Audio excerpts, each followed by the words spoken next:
Hello and welcome to Connect and Collaborate. I'm Alex Hopkins, your on-air producer. And as most of our audience knows, we had our big award ceremony back on December 3rd. But I have an exciting crew here in studio with me. You guys made the actual awards for our award ceremony. We have Matthew Sweeney, who is the director of the AMC, that is the Advanced Manufacturing Center out at Community College of Denver, CCD. So we're going to dumb that down to acronyms. CCD AMC is what we're going to call it from now on. I also have with me instructor for the Fabrication and Welding Program. He is Donald Wood, lovingly known as Woody, and that's what we will call you from here on out. Okay. Awesome. And then I also have a student and work study, Paul Monnot, for the Machine and Technologies Program. So welcome, you guys. Thank you so much for joining me. Thank you Thanks for having us. Awesome. So Matt, we'll talk a little bit here with you. We'll start and do an overview of the actual CCD Advanced Manufacturing Center program. Program. Yeah. Absolutely. All of the above. Yes. So the Advanced Manufacturing Center is a 33,000 square foot facility. It's a satellite campus for the Community College of Denver that houses our Machine Technologies and Fabrication Welding program. Each one of those programs has about 2-year Associates of Applied Science degree, so students that are looking to get into the manufacturing or fabrication industries can come to our manufacturing center and learn how to become a CNC machinist or fabrication welder. Cool. All right, so we'll get into those programs a little bit later, but I want to talk a little bit about our, and by our I mean Colorado Business Roundtable, relationship and how we sought you out to make these awards. I wish I had one to display, but they were all given out already. Yeah. They don't stay around long. No. So the way that the story goes, as I've been told, is that Gail actually had the idea and approached Jeff to say, well, if this is an acknowledgement of collaboration in industry, which I believe was the first theme that you had last year, well, why can't we engage an institution locally to manufacture these awards instead of buying it, from a manufacturer that's probably importing it from another country, right? So it's a great way to align with what the vision and the mission of that event was, and by reaching out to our president, Everett Freeman, to see if students and staff from our Advanced Manufacturing Center could come together and make an award for the event. So it was a really, really exciting opportunity when Everett reached out to us and said, hey, I've got a couple of guys here that are interested in an award, and I think you can make it. Are you interested to talk further about it? And so on that first day, I believe it was in October of last year, we had Donald Woody out there, Eric Miller, who's the chair of our machining program, and a couple of other staff members, including our creative services director, to kind of collaborate on the design of what it would look like and how it would come together, and if it was actually something that we could do, because we had never done it before.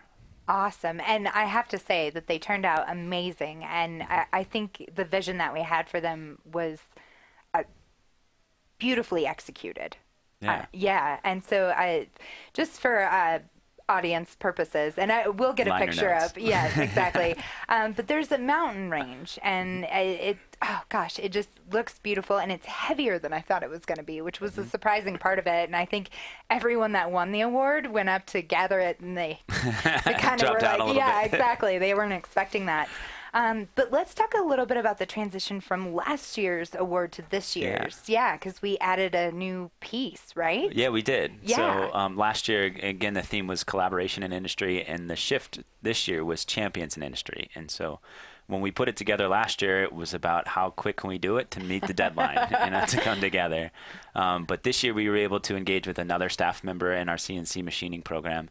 His name is Alex Hardy, and he was able to work with Woody, who was our fabrication instructor and kind of the lead on the project for us, to come up with a better design, a more effective design for assembling it a little bit simpler, a little bit faster, and a little bit easier.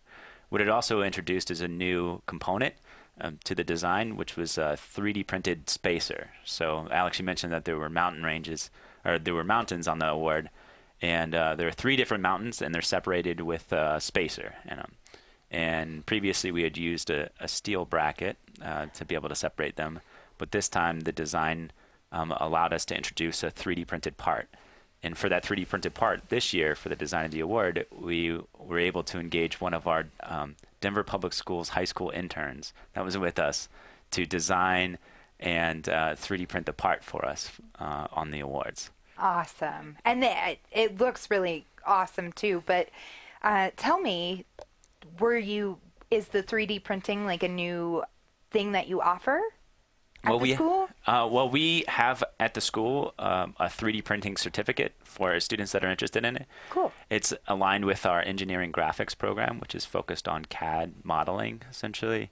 But we have a 3D printer at our facility as well, too, the Advanced Manufacturing Center. And it's something that we've used kind of as a visual aid for a lot of our programs. So it's not been integrated into the curriculum per se, but it's been a chance for students to learn a little bit more about additive manufacturing, how something can come together. And for this intern in particular, he got to learn about rapid prototyping, which is we gave him an instrument for measuring the size of the space that he needed to create, or the spacer that he needed to create.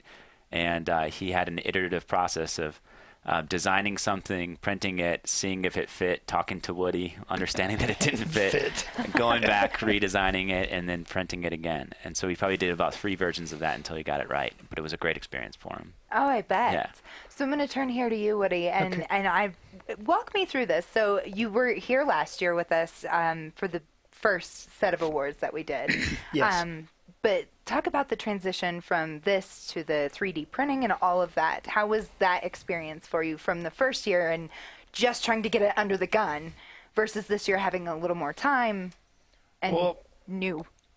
Bringing in Alex was one of the most important things that we did, because we showed Alex what the mountain range was mounted to. Yeah.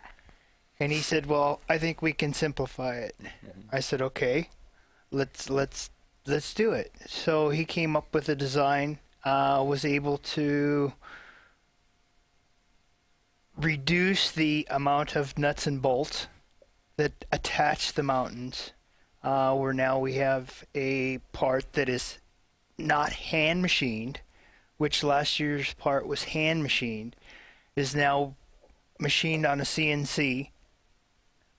We were able to incorporate the spacer that Matt was talking about, where all we do is set them out. Like, you have 3 mountains, front mountains on a steel part. Your center mountain slides into the new machine part spacer, and then the back mountain. Okay. So it made it so much simpler. We have 2 bolts instead of 6. Yes. The assembly time was cut way over half the time as far as assembly. And then another thing that we did too were all the bases and everything were all hand drilled and tapped by hand. Wow. This is where Paul comes in. Paul was given the project of being able to drill all the holes and everything, drill and tap,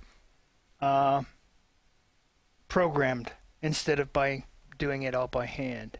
Oh. So this was another area that let's see what we can do. Yeah. Which the time frame this year allowed us to do that, where last year we didn't have the time frame. So we were allowing our students to be creative in that way. Yes, absolutely. I'm going to get to you. I do have some questions for you, but as somebody who doesn't know much about machining, talk about the difference between the hand machine versus CNC. Hand machine is you actually manually work the machine. Okay. Where CNC, it's programmed in.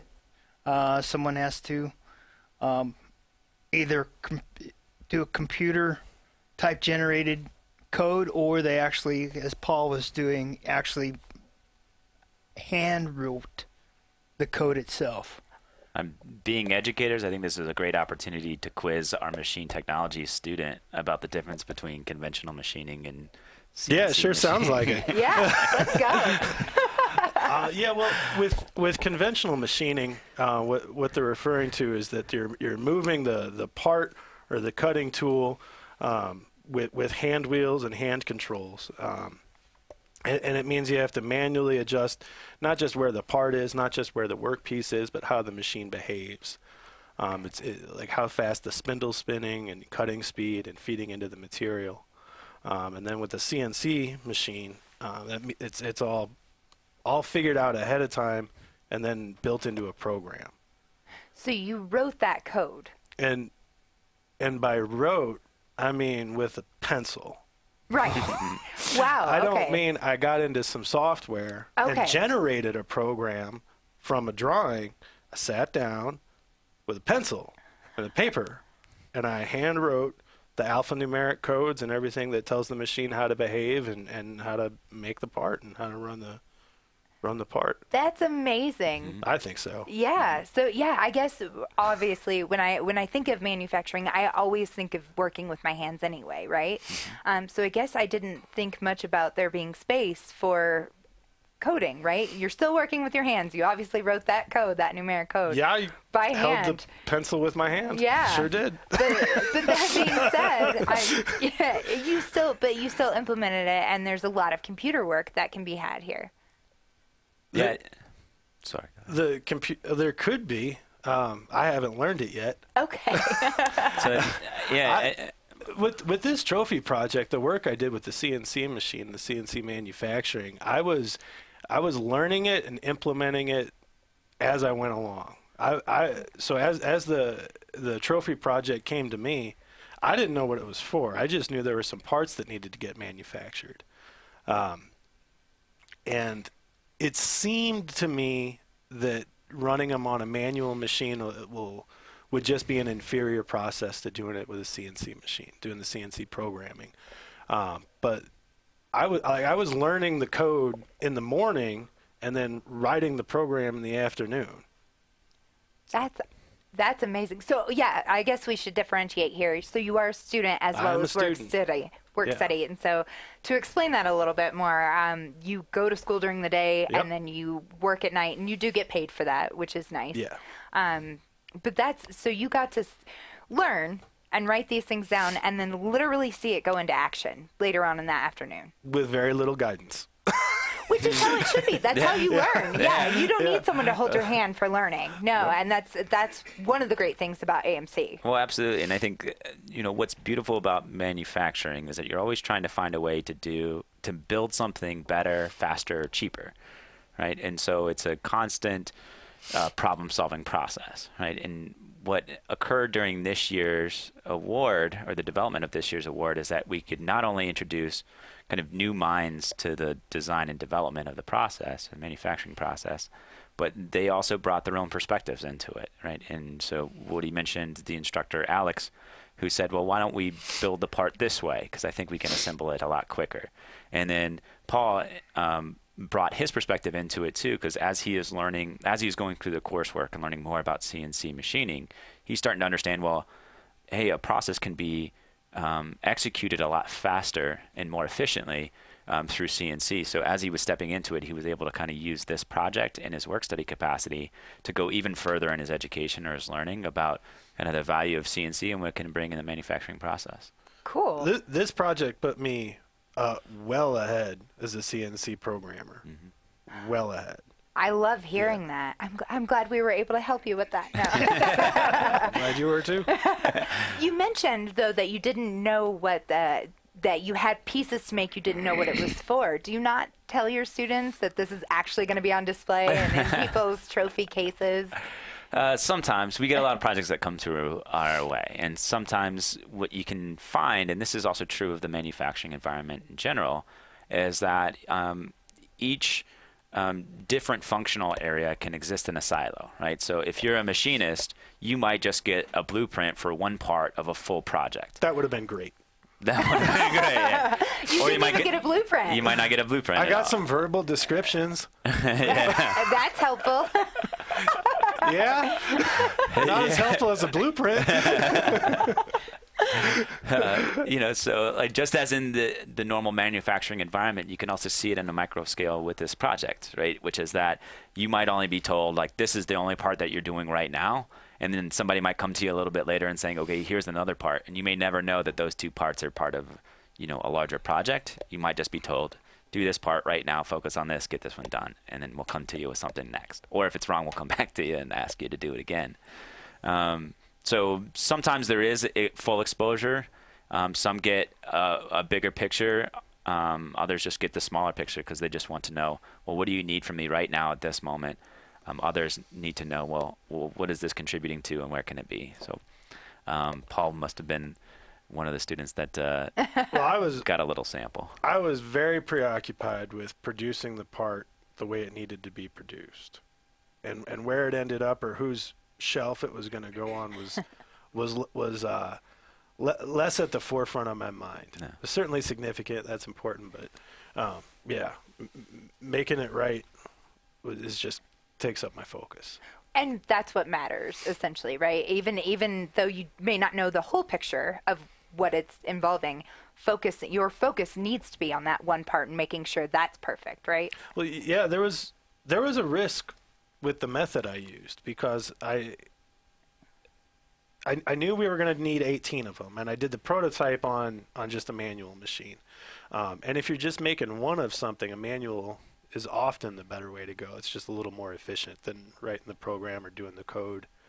And then I knew, we're going to need a bunch of them. And so, it was a gamble. I wasn't sure that it was going to work out. So the time I spent writing the program and sifting through the code and finding my flaws and fixing them, I could have been using the manual machines to crank out the parts. So it was a risk. I had to make sure I still made the deadline and that my program was solid and the flaws were found and fixed. Yeah. Which there were. Yeah. Yeah. We had flaws at the very start, but they were noticed. They were caught before we went any further, and he had the opportunity to correct them and got them done. And so Did a really good job getting them on. Great job doing them. Yeah. So we asked for these awards, I believe, the last week in November, maybe the first week of December. So what time frame? I know last year we didn't come to you until October, and so it was a little dicey. But what was your time frame this time around? So we had 3 months this go around. Last year it was about a month, just over a month. Yeah. Yeah. So it gave us a little bit more time to explore different methods. As we've been kind of circling back around to, is that there could be more than one way to complete a project, and sometimes the path that you choose is because you're constrained as time. So what Paul was speaking to is the time that he took to write the program and then to correct the program and to change it. It's going to serve him. It created a better, more efficient and faster process on the back end when it was done and ready. But as he was saying, last year we would have just been using the manual machines to punch it out on a shorter timeline. So 3 months gave us a lot more time to really be more intentional about how we engineered the process. That's so cool. Yeah. I find this fascinating. So I want to talk a little bit. I'm going to switch gears on you guys here and talk about, so again, Paul is with the Machine Technologies program, and Woody, you're with the Fabrication Welding program. You mentioned that there are silos a lot of times in the manufacturing industry in general. Obviously, you guys work together quite a bit. How do you solve that silo situation, working with each other? Argument. Perfect. Fist fights. Mostly. I was just going to say communication. It's like argument. Hey, wait a minute here. I didn't recall any arguing. But I mean, from my perch where I'm at with the programs, like my charge is to make sure that we're looking at the bigger picture, right, with how these programs interact and how students are getting prepared for our industry when they leave us. And so from my vantage point, like silos are always going to exist, especially because structurally we have to have a separate program, fabrication, welding, and machine technologies. They have to be separate. But there are other design elements that you can do, like create projects that will intentionally engage both sides. So even if I don't know what the communication and the interaction is going to look like between Woody and Alex, or Paul and Morgan and Brad, or some of our other students from both programs, knowing that a project like this is really a capability for us to be able to put the challenge to both programs to have to complete the project with a clearly defined deliverable, right? But they have to figure out how to work together to be able to get it done. And so I think from my perspective, the best part about this award project is that it kind of puts us in a position to have to work together and to figure out how to do it best. And what we saw this year was that the two programs or the teams were actually able to work together to be more efficient and more creative in how to solve kind of the problems of this project. And that was what the greatest benefit, I think, of all of this is for us. Cool. I know Paul mentioned that it would have been nice to have a blueprint. Okay. Working with Paul, being able to describe to him exactly what I was looking for, allowed him to actually do the drawing itself. Okay. So he was able to generate that. He was able to put the measurements to it. If I was just to give that to him, that wouldn't have give him the experience in being able to actually do the drawing and understand what was needing to be done. So as much as you complained about no blueprint, it allowed you to be a little more creative with it. I don't know if it was creative, but it was effective. It was very effective. Perfect. Yes. So I imagine that you probably, if this were not a learning environment, if this were just a manufacturing plant, you probably would have gotten a blueprint. Correct. Okay. Depends. I'd say Well, you're going to have a design team. You're going to have you're going to have draftsmen that actually are going to do this for you. But somewhere in doing this, you're going to have people in the shop communicating with the people who are doing the drafting to help explain how they're wanting things designed.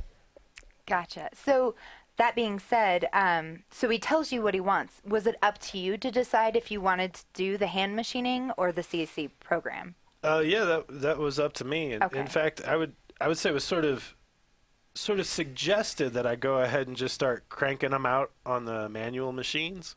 I chose otherwise. Yeah. Well, I think it was a great choice and a good learning experience. I mean, Oh yeah. I would imagine. I'm way ahead now because of this project with my CNC manufacturing ability and programming, and just like I'm seeing the lines of code like Neo in the Matrix now. I just and I'm able to see what's happening in the program just as the code's flying by and make adjustments as need be. Yeah. And it's definitely because of this program, because of the trophy project, and also because I was given a lot of freedom. Awesome. I mean, That's a good reflection on you guys here. Up to my programs had to be approved, and there was some preliminary work that had to go into sort of proving myself. But there was a point at which our chairperson just cut me loose and said, "Go ahead.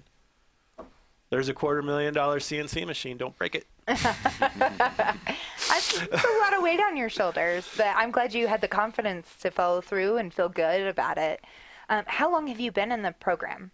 A year. Okay. And how long is the program? It's built around a 2-year associates. Okay. I'm taking a lot of extra courses, though.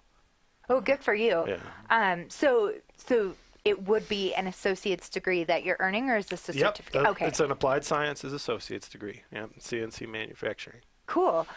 So that being said, you keep saying that you're well ahead of your program, which is amazing, and I'm happy for you for that. But where would you be without this? I guess is what I'm Without trying this to get at. project? Yeah. I'd be like everybody else. I like that. I like that a lot. Yeah, so, gosh, I have so many questions. Good thing we have a second segment so that I can address these questions. But we're going to be right back on Connect and Collaborate. Stay with us. Be sure to check out this program and more at cobrt.com/radio-podcast. Check out the award ceremony, and you can see lots of pictures of the awards at cobrt.com/champions. And check that out there. Be sure to like and subscribe our YouTube page while you're here. And we'll be right back after this break. Stay with us. Welcome back to Connect and Collaborate. Once again, I'm Alex Hopkins, your on-air producer, and we are talking with CCD Advanced Manufacturing Center.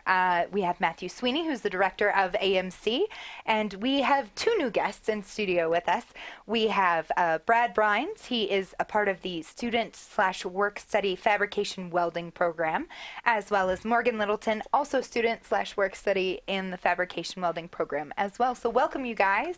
Thanks. Yes, thanks for joining us. And I mentioned this off air a little bit, but I just have to point out that I'm excited that we have a woman in the welding program joining us, because in the manufacturing world, it's a little tougher to get women involved, you know, and a lot of the STEM fields actually. Yeah. So welcome, and I'm excited to jump in. So we're switching gears from talking about the actual awards into more of the program and what we offer and what we can see. But I'm going to start here with you guys and talking about how you met and got started with the welding program. We started at the same time last February or end of last January. Yeah. And we, as part of the original, whenever you start at the AMC, you have to take on a safety course. It earns you 1 college credit, and it lasts about a week. And our instructor was Woody, and he lets you go out and do some cutting, some oxy-fuel cutting to start to kind of get you used to it and whatever. And when we started, I volunteered myself to do the cutting, and while I was cutting, I noticed every time I looked up, Morgan and a couple of the other people that had never really been in that type of environment, every time I looked up, they were 5 feet further away from the sparks. So I'd cut and I'd look up, and the class was like this, and then I'd cut and I'd look up, and the class was like this, and then I'd cut, and it's just me and Woody standing there.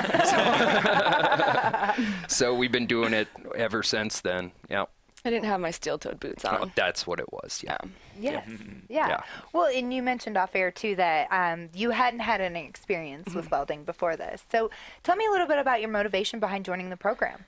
Well, I'd kind of just been bouncing around from jobs like service industry, food, restaurant, and I kind of just like had this like want to go back to school, and I didn't really want to do the conventional sit in a classroom, stuff like that. So I wanted to look into what's hands-on, and I looked into manufacturing, kind of looked at all that was offered in Colorado and settled with CCD because it's the best. Agreed. Yeah. Also a graduate from CCD. Yeah, it's awesome. So I just looked, I mean, at first I thought it was smithing.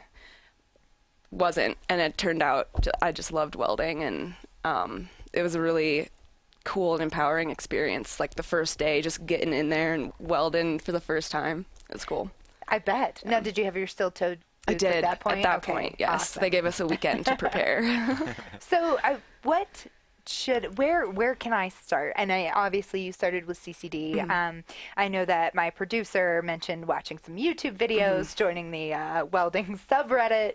You know, there's lots of ways you can get information. But what was your experience with wanting to start? Oh, I actually heard about the AMC from an advisor at Red Rocks Community College. And I went down there to look at the machining program because I had some machining experience. And when I got down there, I started talking to John Wenner, the head of the welding program. And he said some things. One of the old jobs I had used to have a philosophy of what was called burn to learn. I mean, you have to be in the heat to learn the job. And it was bottle making. And then he said to me, well, around here you have to burn to learn, and it was like the clouds opened and a dove descended, and was like, Brad's gonna be a welder, you know. And so I signed up, and that was that. And so yeah, and it's been a crazy ride. I talk to anybody that's welding, owns a welding company. They all need welders, and they all give me their card. And at this point, I'm so close to graduation, but it's really hard to fight them back and be like, no, I need 3 more months, and then I'll be talking to you. 3 more months. So yeah. So so you do get job offers a lot, which is amazing. I imagine you both do. Yeah, I bartend part-time, and so when someone's at the bar, you know, you're chatting them up, doing that whole bit, and if they're a welder, I get a card. or they own a manufacturing company where they need welders, I get a card. It's nonstop as far as that goes. The need's out there for sure. Why hold off until you get your certificate? I'm going to get the associates, and because I started it, and also because the last 4 classes are the certification classes. Okay. And so just because I know how to weld, I don't have any paperwork that supports that. And not that the paperwork will get me the job, but it'll get me in the door to weld for them, to show them what I can do. So. And it would make you more profitable, I would assume. I would hope so. That's the hope. Yep. Yes. And to clarify, when he says certification classes, we align our content curriculum, our academic curriculum, with the American Welding Society's set of national welding standards. So they have a structural welding code book, D1.1, which we align to, which for students, essentially what that means is that they are able to sit and test and qualify in pre-qualified weld procedures for that book. So an employer looks at them and they have an AWS certified welding procedure with them. Qualification? Welding certificate, excuse me. If they have an AWS pre-qualified welding certificate with them, then it proves that they are able to meet that standard before they get into the job interview. That's very cool. I like that. So where are you guys in your school career right now? You started last January, so you're into your 2nd years. Correct. I graduate in May. Okay. But I've been doing 16 credit hours every semester. That's a lot. To do that. That's truly a full load. Yeah. Same for you? About, yeah. Yeah. And so this work study program, as we mentioned in the last segment, again, you're a student by day and then you do the work study at night. You mentioned a little bit that Morgan has already gotten all of her hours. Oh, yeah. So tell me how that works. Do you mean for the semester, just for the week? How is that working? Yeah, so essentially work study, if you receive federal financial aid, so if you are familiar with the acronym FAFSA, which scares off a lot of students, it's essentially an application that says you are eligible for federal financial aid. And that supports a lot of students, especially those that are transitioning from the service industry. They don't have a lot of money to go to school and to change their economic outlook. They can get federal financial aid in grants. One grant that comes with the federal financial aid is a work study grant. And it says you are eligible to make up to this amount of money. So you get paid kind of through the federal government's grant to earn and learn on the job. So students can work X amount of hours all the way up to about, I think, $4,200 for a semester. Mm-hmm. Okay. And for those that are in all the time and working their full allotted amount of hours, they can meet that threshold a lot sooner than others. So that's where Morgan's at. We couldn't get her out of the lab sometimes. No. Well, you clearly have a passion for it. Yeah, I love it. Yeah. So $4,200. So that being said, is this money going into your pocket or is this simply going back to tuition? Pocket. Okay. Mm-hmm. All right. Just wanted to clarify for my own here. I didn't do a work study program, and I probably should have, but I did have a full-time job on the side as well, so I get that. But so you probably flew through all of that immediately. Yeah, just kind of suddenly he was saying, well, you can't work for us anymore. I was like, well, I'm still coming in. Still coming in. Yeah. Well, I mean, to what Paul spoke to in the earlier segment is that as a work study, you get access to the lab, right? Mm-hmm. And what you're going to get out of our programs is what you're willing to take.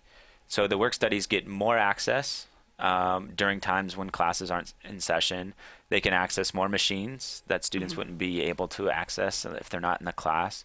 And they get to work on some of these obscure projects that we bring to them all the time, like the Colorado Business Roundtable Awards. Right. So what we try to focus on in our programs is putting projects in front of students. So it's a project-based learning model. So essentially, they'll have a blueprint, hopefully, if we do it right, that they work from in their class where they have to kind of reverse engineer that blueprint and say, okay, how am I going to manufacture this and how am I going to do it to a way that meets what is called out in this blueprint. some projects don't always come with a blueprint. It might be somebody who has a picture or a napkin sketch, and they say, "Can you make this for us?" So we've been doing a lot more of that in our space, and then students that are work studies that do have these schedules that are coming in, even when they hit their hours, they're still eligible to come in to our lab during times that they're not working and work on other side projects. Like Morgan did a pretty spectacular project for an organization that she works for. Oh, yeah. Well, tell me about that. I recently fabricated a sign for this place I used to work for, Chaos Pizzeria on Pearl Street. And it was cool. I found this sheet metal is 2 feet by 3 feet. It was rusty, and it took me months to clean it. And they kind of just gave me complete creative control, no deadlines or anything like that. So if my classes were a little intensive or was working too much, it wasn't really an issue. So it was a nice, lax project that is now hanging on their front of the building. Really? Yeah, it's cool. That's huge. Thank you. Yeah, tell me they paid you for that. Oh, I did a barter. Fair. Yeah. Fair. Yes. I will allow that. But That takes starving out of artists. Well, and it's also those projects like that help build the confidence of students while they're in the program, right? Because for somebody who's just coming from the service industry and maybe isn't familiar with a lot of the terms or the tools or techniques in there, to come into the lab, it can be pretty daunting. They might see a lot of flames in there, and they think everything in the lab can hurt them. And it can. And it can. Let's be clear on this. It can. And it can take a while to build the confidence to say, "Oh, I know enough about this and how to handle and work with this stuff safely to be able to now be unleashed with creativity." So what Morgan was able to do in her project is not only unleash her creativity, but also learn new techniques, new skills, work with new projects, try new welds, and then all under the tutelage of our faculty who have a lot of experience in the industry, like Woody and John Winter and some of the other ones. So she did a really, really wonderful sign. It's super incredible if you get a chance to go check it out. Yeah. But it's her creative brainchild in there, and she's done that. And Paul's done some projects. And Brad's done some great projects for us as well too. So sometimes it's personal stuff, sometimes it's for the college, sometimes it's for external partners. Very neat. Tell me about one of your projects. I've been kind of, since I got the job as a work study, my goal was to improve the school. So we have a pipe saw that it used to be a 4-man job to cut pipe there, because you'd have to have one guy leveling it side to side, one guy leveling it top to bottom, one guy to operate the saw, and one guy to kind of manhandle the pipe.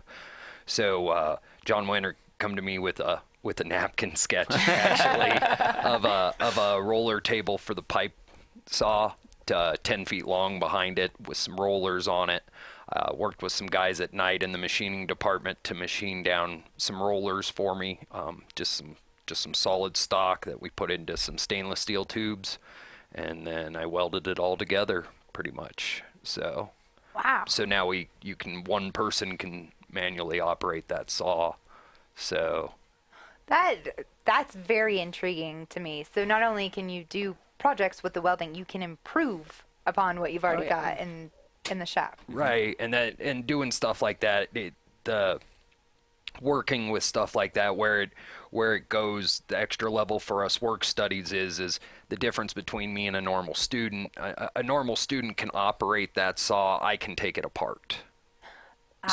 So you get just this extra level on it.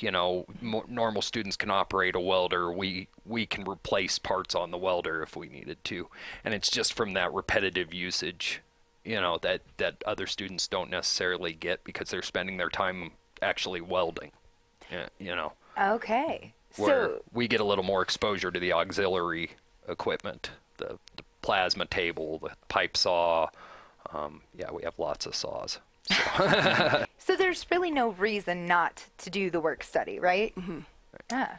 The cool thing about it, or what I love, is you can go to school and you're there and you're learning, and your transition from school to work is very minimal because it's all in the same vicinity. And if you need to work on a school project, it's also very understood if you take a night off, or it's very lenient and school is always priority. And so I thought that was a really cool opportunity to get to work there and go to school there. Yeah. Yeah. So we know that students that are going through the curriculum and going to school will learn and absorb and retain a lot more if they get to apply it in some sort of work context. And so Brad mentioned a student who is going in the evening. And our evening program is also a 2-year degree, but it's only at nights for welding. But if you only go at nights, you're at a part-time schedule, and a 2-year degree can actually take 5 years. We're doing a little change this year that'll hopefully reduce it to just over 3 years, so they'll go through faster. But the students who work on our evening program are usually 40 hours a week during the daytime, and then they come to us for an additional 3.5 hours each night for 4 nights.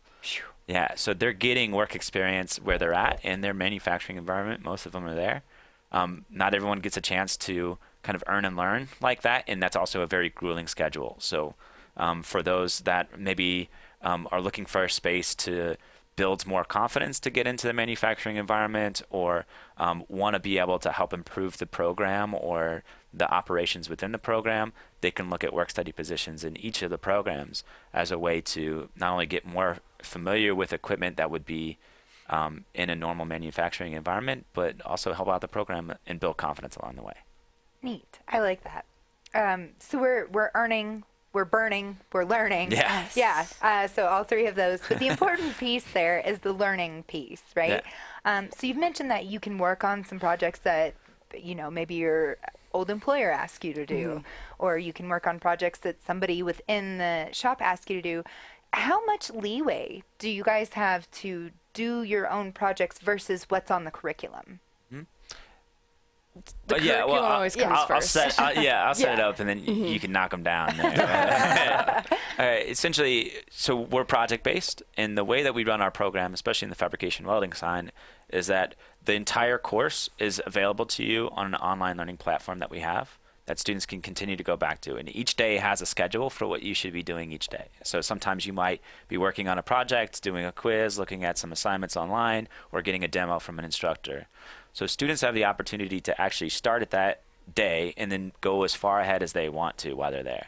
And many students do that, and especially if the content is very familiar with them, they can burn through it real quick, and then they can start working on more advanced projects, either within the realm of the scope of what's in that course, or outside of some of these other projects, like, hey, my muffler just fell off and I want to put it back on. Can you help me work on that project? How would I approach it? True story. Yeah, that is a true story. So it really just goes back to, we've set it up in a way that students can really get what they're willing to take out of the program.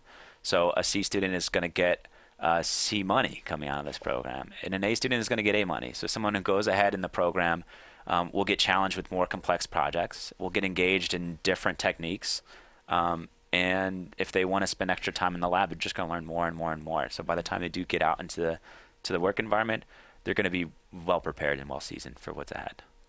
Do you want to speak to any of that as well? Got it. That's pretty much it. Yeah, Yeah. it's well said. I like the C student's going to see the C money and the A student's going to see the A money. I imagine you're bringing me the best of the best here.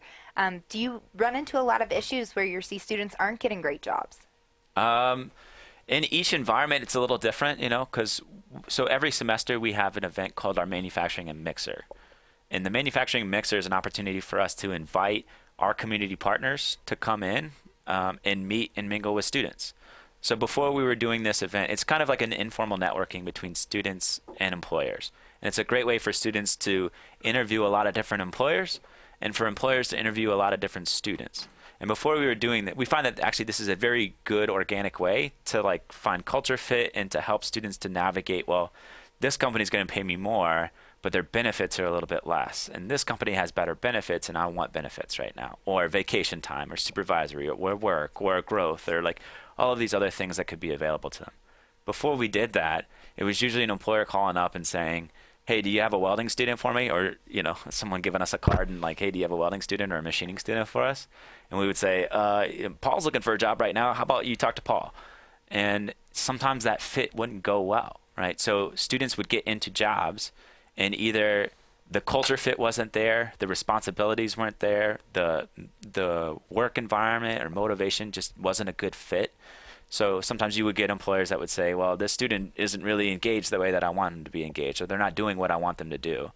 Or the student is like, well, the work environment's a little different than what I expected, or it's not occurring, or I'm not getting to do what I want to do, So we found that, of course, in the whole spectrum, we have a lot of students, right? And students are all going to be looking for jobs. But in this market, manufacturers really, really need welders. They really, really need machinists and CNC machinists.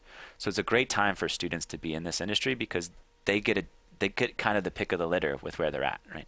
So A students get A money, but at the manufacturing mixer, it's pretty easy for a company to tell, what student has gone above and beyond the current curriculum. What have they worked with? What have they done? And then also the soft skills, right? Because we talk often, especially in workforce development, that you hire for the hard skills and fire for the soft skills. But if you can get that match right up front, well, then the likelihood that both employer and student are happy in that environment and that that student will be retained in that job increases pretty significantly. And we keep track of, well, me especially. I since I've started, as students have left, I've asked them, where are you at GPA wise, and then I find out later what job they got, and it is very correlative, but it might have to do with attitude too, because people having an attitude of I want to come in here and succeed, of course, are going to be more successful. And really quick, big thank you to Janet Colvin at our school. She's the one that sets up those mixers, and they're amazing because they give us a lot to work with as far as knowing that when we get out, the chances of getting hired are pretty good. Mm-hmm. So. Oh yeah, and I would imagine, and as you mentioned, those soft skills, that's those mixers are a great way to learn how to network. I don't know about you guys, but networking, to me, it makes me want to throw up. I'm not great at it as well as I can have a conversation in here when I'm at a party and I don't know who to talk to. That's how I am too. It's really intimidating, right? And stand by the food until somebody seems comfortable. Yeah, exactly. Yes, or I wait until somebody's halfway through their wine and I'm like, they're gonna get my sense of humor now. So I can go in. That's half the fun of being a work study, though, because when we have those mixers, we're leaned on to give tours to these employers when they come in. So they come in, we're their first contact. So that's kind of an added bonus for us. Oh yeah, absolutely. Yeah. So you mentioned that you have a little trouble with the mixers, but I'm assuming you've gotten some good leads there. Oh yeah, yeah, definitely. So where are you looking to go once you graduate in May? I am not entirely sure yet. Okay. I like the industrial side, and I like that type of welding, but I also really like, the smaller scale, kind of artsier things. So hopefully one day I can do both. Or that would be that's ultimate goals. Yeah. I don't think you're far from that. As we know, there's a huge skills gap when it comes to manufacturing industry in general, but particularly in welding and fabrication and machining. There's so many places that need people right now. So I'm sure that you can find that balance one day. As long as I'm welding, I'm happy. Wonderful. I love that. It's not everyone finds their passion, so that's amazing. So where are you headed? I'm not sure yet. I'm all about opening doors right now, but most likely some kind of pipeline work or railroad work. Yeah. Awesome. Oh, yeah. So I guess we are running out of time. Thank you. This is such an intriguing seller conversation. I was having such a good time here. But thank you guys so much. I appreciate this, and good luck when you graduate in May. Thank you. Yes, thank you. I hope you end up where you want to be. And thank you so much, Matt, for joining us. And also for the awards. Thank you for everyone that touched those. I really appreciate them. They look amazing. And again, we'll have pictures of that. Thank you so much. Have a wonderful day.